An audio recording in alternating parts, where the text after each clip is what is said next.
പരിശുദ്ധാത്മാവേ എന്നിൽ വന്നു നിറയണമേ.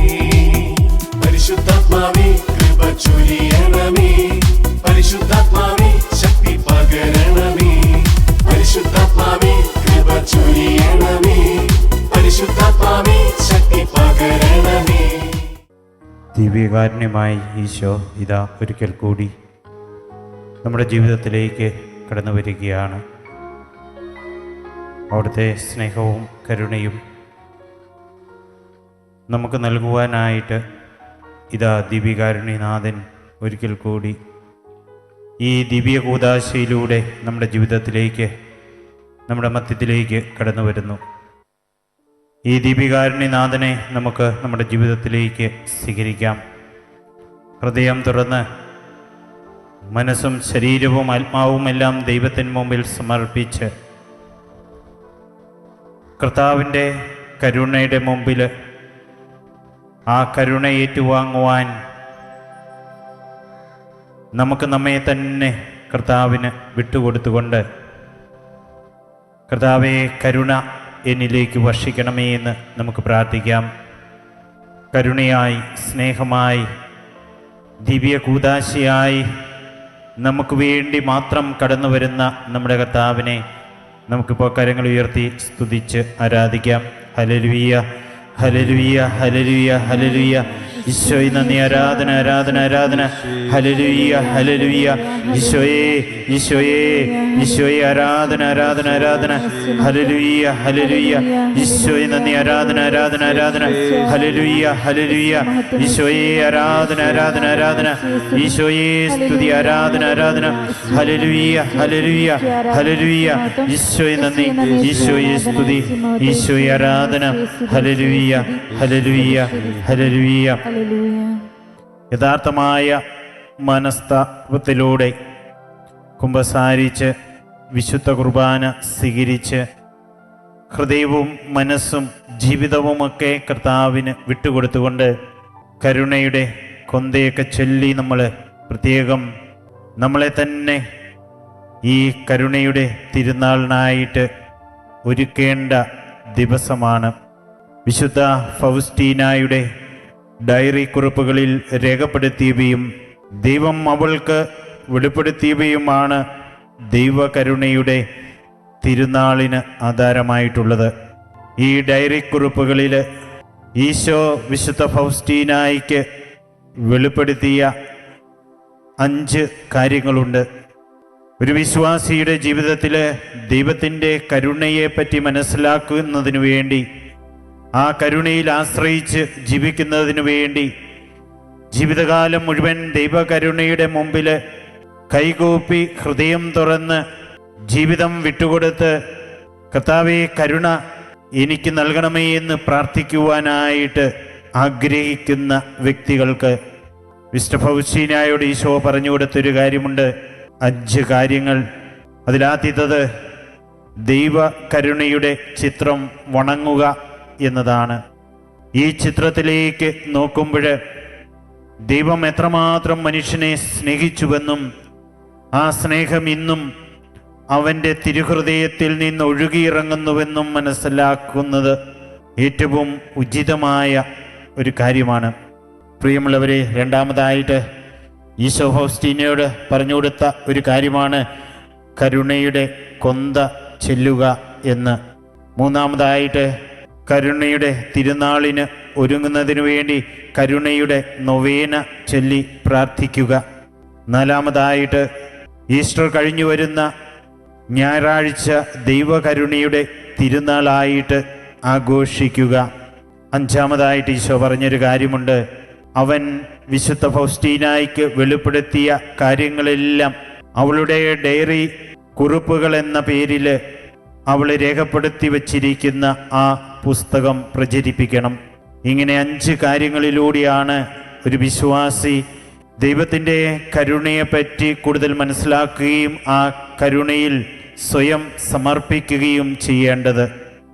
ദൈവ കരുണയിൽ ആശ്രയിച്ച് മുന്നോട്ട് പോകുന്ന ഒരു വ്യക്തി അവനു വേണ്ടി സ്വർഗ കവാടങ്ങൾ തുറന്നിടുമെന്നാണ് ഈശോ വിശുദ്ധ ഫൗസ്റ്റീനായ്ക്ക് വെളിപ്പെടുത്തി കൊടുത്തത്. ഈ 5 കാര്യങ്ങളോടൊപ്പം ആറാമതായി നമ്മൾ മനസ്സിലാക്കേണ്ടതും നമ്മൾ ജീവിതത്തിൽ ഏറ്റെടുക്കേണ്ടതുമായ ഒരു കാര്യമുണ്ട്. നമ്മൾ വിശുദ്ധ മത്തായിയുടെ സുവിശേഷത്തിൽ കാണുന്നൊരു കാര്യമാണ്, കരുണയുള്ളവർ ഭാഗ്യവാന്മാർ, അവർക്ക് കരുണ ലഭിക്കുമെന്ന്. ഈ 5 കാര്യങ്ങൾ ഭക്തിമാർഗങ്ങളായിട്ട് നാം ജീവിതത്തിൽ സ്വീകരിക്കുമ്പോഴും നാം എത്തേണ്ട ഒരു ആത്മീയതയുണ്ട്. അതായത് ദൈവത്തിൽ നിന്ന് നാം മനസ്സിലാക്കിയതും സ്വീകരിച്ചതും അനുഭവിച്ചതുമായ കരുണ, അത് ഒരു ജീവിതചര്യയായി മറ്റുള്ളവരോട് കരുണ കാണിക്കുന്ന ഒരു മനോഭാവമായിട്ട് നമ്മുടെ ജീവിതത്തിൽ ഉടലെടുക്കണം. അത് നമ്മുടെ ജീവിതത്തിൽ വളരണം. അത് നമ്മുടെ ജീവിതത്തെ നയിക്കണം. സ്വർഗസ്ഥനായ നിങ്ങളുടെ പിതാവ് കരുണയുള്ളവനായിരിക്കുന്നത് പോലെ നിങ്ങളും മറ്റുള്ളവരോട് കരുണ കാണിക്കണമെന്ന വചനം നമ്മുടെ ജീവിതത്തിൽ കർത്താവിൻ്റെ കരുണ മനസ്സിലാക്കി അതനുസരിച്ച് ജീവിക്കുമ്പോൾ അത് നമ്മുടെ ജീവിതത്തിലെ ഓരോ ചിന്തയിലും പ്രവൃത്തിയിലും കരുണയായിട്ട് മാറണം. കർത്താവ് നമ്മളോട് കരുണ കാണിച്ചതുപോലെ തന്നെ നമ്മളും മറ്റുള്ളവരോട് കരുണ കാണിക്കണം.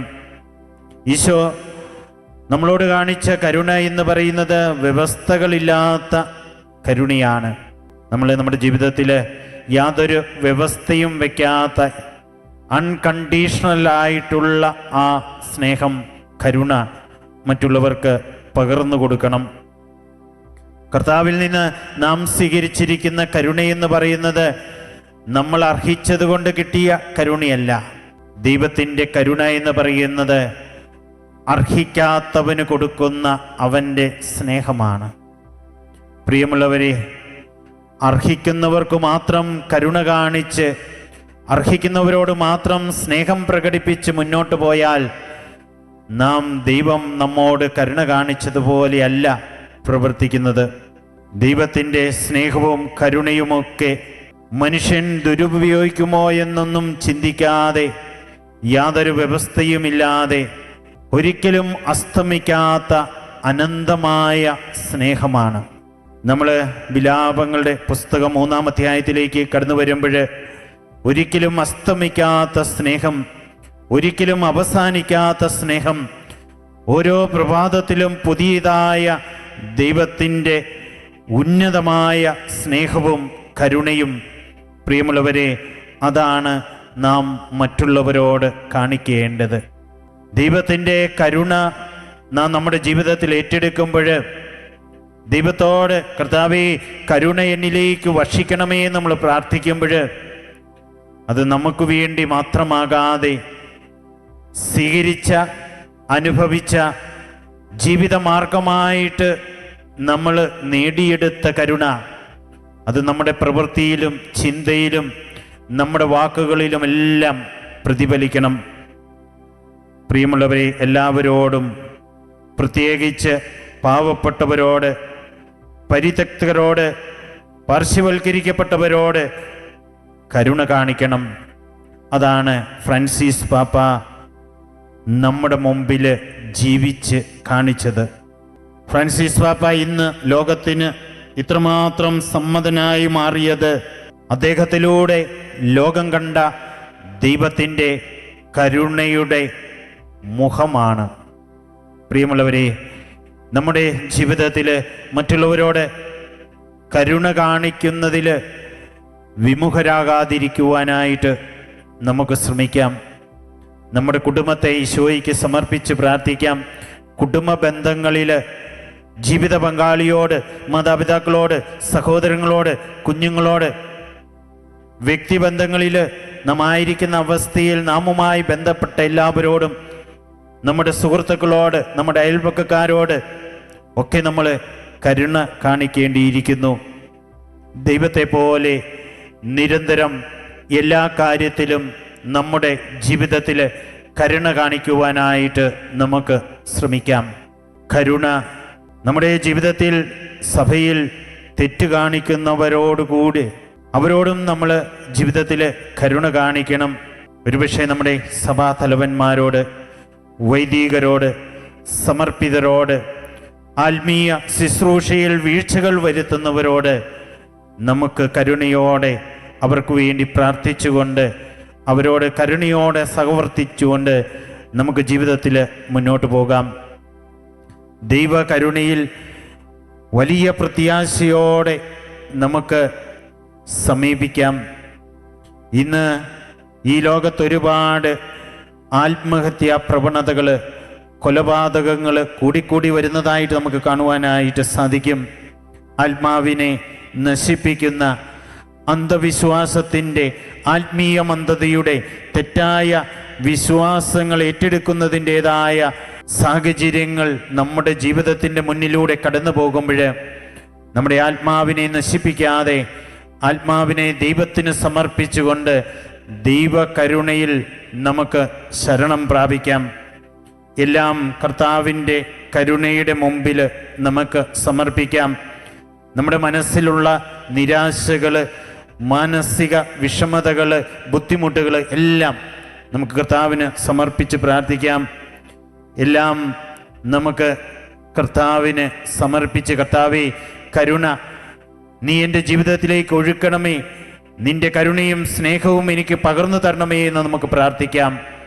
മദ്യത്തിനും മയക്കുമരുന്നിനും അടിമപ്പെട്ടിരിക്കുന്നവർ, മൊബൈൽ ഇൻ്റർനെറ്റ് അഡിക്ഷൻസ് ഉള്ളവർ എല്ലാം കർത്താവിൻ്റെ കരുണയ്ക്ക് മുമ്പിൽ നമുക്കിപ്പോൾ സമർപ്പിച്ച് പ്രാർത്ഥിക്കാം.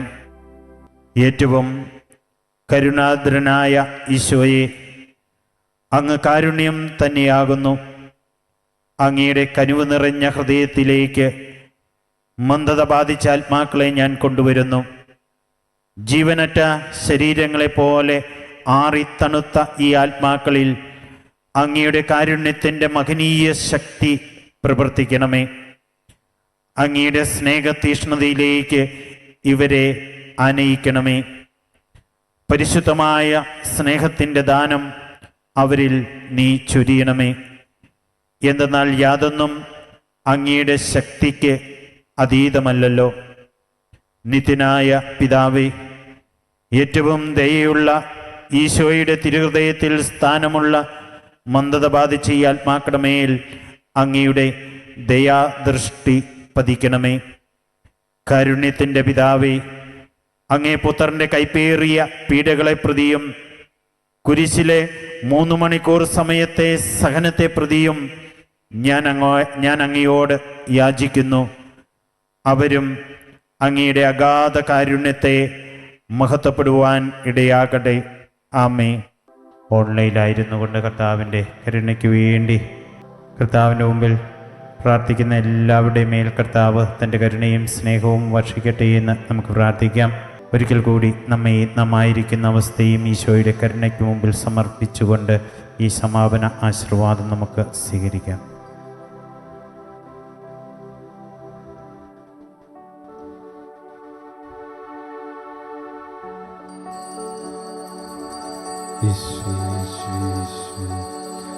ആരാധന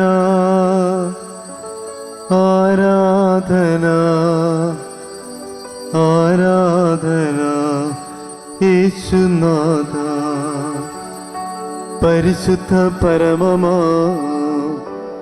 ദിവ്യകാരുണ്യമേ, എന്നുമെന്നും അങ്ങേക്കാരാധന, എന്നുമെന്നും അങ്ങേക്കാരാധന, എന്നുമെന്നും അങ്ങേക്കാരാധന.